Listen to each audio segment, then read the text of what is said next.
বললে সবাইকে আমাদের আর্নিং না এখনো বলিনি। তাহলে আমরা হয়ে গেছি রেডি এখন বেরোনোর জন্য। কেমন লাগছে দুজন ম্যাচিং করে? আমার ফেভারিট ডিশ আর অর্ধেক খেয়েও নিয়েছি। তো আমাদের মেইন কোর্সের খাবার চলে এসেছে। হ্যালো বন্ধুরা, মধ্যবিত্ত বাঙালির নতুন একটা ব্লগে তোমাদেরকে স্বাগত জানাচ্ছি। আর এখন বাজে হচ্ছে বিকেল 4টে। আজকে আর সকাল থেকে ব্লগ বানাইনি কারণ শরীরটা খুবই খারাপ আমার। ইউনিভার্সিটিও ওই জন্য যাইনি। দুদিন ধরে শরীরটা খুব খারাপ লাগছে, ভালো লাগছে না, তাই জন্য সারাদিন ব্লগও বানাইনি। তো ভাবলাম এখন থেকে ব্লগটা শুরু করি। তো যাই হোক চলো ঘরে যাই, গিয়ে দেখি রাজীব কী করছে। আর আমাদের দুপুরবেলার খাওয়া দাওয়া সবই হয়ে গেছে মোটামুটি। রাজীব ঘরে গিয়ে দেখি রাজীব কী করছে এখন। চলো। কিও বলো কি করছো? ইউটিউবের পেমেন্ট ঢুকেছে, কত কি ট্যাক্স ফ্যাক্স কেটেছে ওইগুলো দেখছিলাম। আচ্ছা, তো ভালো কথা মনে করেছো যে ইউটিউবের পেমেন্ট ঢুকেছে। অনেকে তো কমেন্ট করছিল যে ইউটিউবে তোমাদের কত কি আর্নিং আসে, মানে স্যালারি পাও। তো হ্যাঁ, তো তাই ভাবলাম যে তাহলে আজকেই সবাইকে শেয়ার করি নাকি? হ্যাঁ, করা যেতেই পারে শেয়ার। সেটাই ভাবছি যে তাহলে শেয়ার করি। এমনিতেও তো একটা অকেশন বলতে একটা ট্রিট আছে। হ্যাঁ সেটাই, ট্রিটটা তো দিবা তো? একদম, আমি দিচ্ছি না, ফাঁকি দিয়েই যাচ্ছ। ট্রিট দিবা করে নাকি? আজ দেবো, কাল দেবো, এই মাসে চলো, পরের মাসে চলো নাকি? ফাইনালি দিবা, তাই তো? একদম।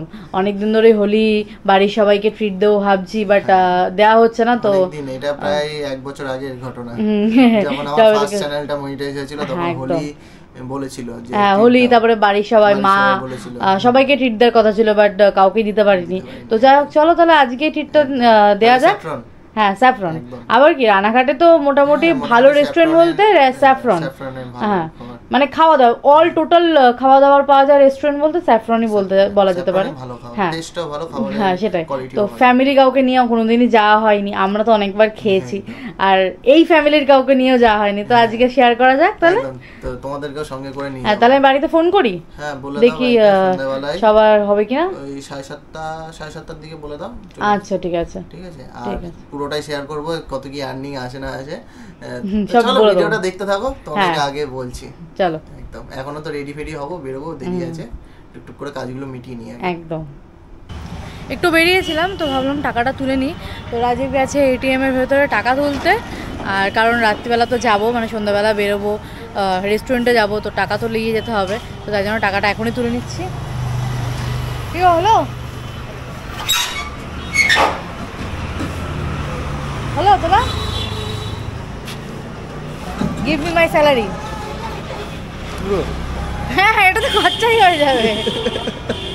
আমার স্যালারি কোথায়? স্যালারি পরে হবে। তা বললে সবাইকে আমাদের আর্নিং? না এখনো বলিনি, আমি তো সবাই বললাম। মোটামুটি ধরে রাখতে পারো যে মটন বিরিয়ানি যদি খেতে চাও কোনো ভালো রেস্টুরেন্টে, তাহলে ওই 55 থেকে 65 প্লেট হ্যাঁ মটন বিরিয়ানি। এবার ধরে নাও কত, হিসাব করে নাও, তোমার ম্যাথে পাকা অনেকটাই, তো এবার হিসাব করে নিও। হ্যাঁ কারণ ডাইরেক্টলি বলা যাবে না, তো ইনডাইরেক্টলি বলে দিলাম যে কোনো ভালো রেস্টুরেন্টে গিয়ে মটন বিরিয়ানি খেতে 55 থেকে 65 প্লেট খেতে যা খরচা হবে সেটাই, তার মধ্যেই আমাদের মোটামুটি আর্নিং হয়। সেটা হচ্ছে একটা চ্যানেলে এখন আপাতত, কারণ আরেকটা চ্যানেল মনিটাইজ হয়েছে কিন্তু সেটার পেমেন্ট এখনো ফার্স্ট পেমেন্ট এখনো পাইনি, ওটা আসতে সময় লাগবে। চ্যানেলে আর্নিং আছে আমাদের। হ্যাঁ আর সেটাই, চ্যানেল 3টে হতে পারে বাট আর্নিং একটা চ্যানেলেই আসে। তো যাই হোক পয়সা চলে এসেছে হাতে, এখন খরচা করার পালা। সন্ধ্যাবেলায় খরচা হবে, সেটা তো বলো, পয়সা হাতে চলে এসেছে, এবার সন্ধ্যাবেলা খরচা করার পালা। তো চলো বাড়ি যাই, বাড়ি গিয়ে ভালো করে রেডি হতে হবে, অনেকদিন পরে রেস্টুরেন্টে খেতে যাবো বলে কথা, তাই তো? একদম অনেকদিন পর, সেই 6 মাস পরে পুজোর সময় খেতে গেছি। তাও তোমাদের সাথে শেয়ার করতে পারিনি, মানে শেয়ার করিনি, ব্লগ করতাম বাট শেয়ার করিনি। আর 6 মাস পরে আবার যাচ্ছি খেতে। তো যাই হোক চলো বাড়ি যাই আগে। বাড়ি এসে ড্রেসটা চেঞ্জ করলাম, আর রাজীব নিয়ে চলে এসেছে মিষ্টি জিনিস, মানে খাবার, খেতেও শুরু করে দিয়েছে। এই দেখো শনপাপড়ি আর গজা। এই জিভে গজাটা হেভি খেতে লাগে, দারুণ খেতে, সত্যি অসাধারণ খেতে। তো এখন এগুলো খাচ্ছে, আবার একটু পরে খেতে পারবে তো? তার বেলায় খেতে পারবে বলো? আবার ভাত দিলে তখন খেতে পারবে না। তো এগুলো এখন একটু খাই, খেয়ে তারপর রেডি হব। খেয়ে তারপরে 5-10 মিনিট, এখন কটা বাজে? ওই 6টা বাজতে গেল, ওই 6:30টার দিকে রেডি হই, 7টায় বেরোবো। আমার বাড়ি থেকে তো একটুখানি, মা ওরা আসতেই সময় লাগবে, ভাই ওরা আসতে সময় লাগবে, কিন্তু আমাদের যেতে সময় লাগবে না, তাই তো? একটুখানি আমাদের এখানে বাইকে করে 5 মিনিটও লাগে না। তো যাই হোক, একটু পরে রেডি হচ্ছে, আগে খাই। এগুলো দেখলে আবার আমি এবার লোভটা সামলাতে পারি না, যত ভাবি এসব খাবো না, তাও না খেয়ে পারিও না। তাহলে আমরা হয়ে গেছি রেডি এখন বেরোনোর জন্য। কেমন লাগছে দুজন ম্যাচিং করে? আর এই উপরে কালো প্যান্ট, নিচে আর উপরে দুজনেরই ম্যাচিং হোয়াইট, কালো আর সাদা। কেমন লাগছে বলো? হ্যাঁ একদম, কেমন লাগছে বলো? আপুকে কেমন লাগছে আর আমাকে কেমন লাগছে? হ্যাঁ সবাই জানি আপুরি গান গাইবে, তাও বললাম, জিজ্ঞাসা করলাম। ভাইয়াকেও কেমন লাগছে একটু জানিও কমেন্টে। আর সবাই বলবে আপু মোটু হয়ে গেছে। না, অনেকে বলেছে যেমন আছে ঠিক আছে, চলো ভেবে লাভ নেই, এখন বেরোনোর পালা আর ভালো মন্দ খাওয়ার পালা। একদম রেডি তো আমরা হয়ে গেছি, কিন্তু এখনো সবাই রেডি হয়নি। দেখছি মানে অনেক কিছু ভেবে রেখেছি, তো তাহলে গিয়ে মেনু কার্ড। স্পেশালি আমার একটা ফেভারিট জিনিস আছে যেটা খাবোই আমি, যখনই যাই স্যাফরনে তখন ওটা খাই।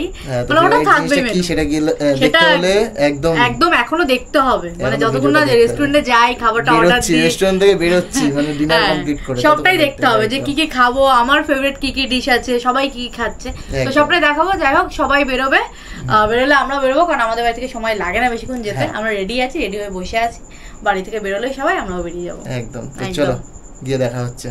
তো আমরা সবাই চলে এসেছি রেস্টুরেন্টে, আর এসেই আমি মেনু কার্ড নিয়ে বসে পড়েছি যে কি খাবো সেটা ডিসাইড করবো বলে।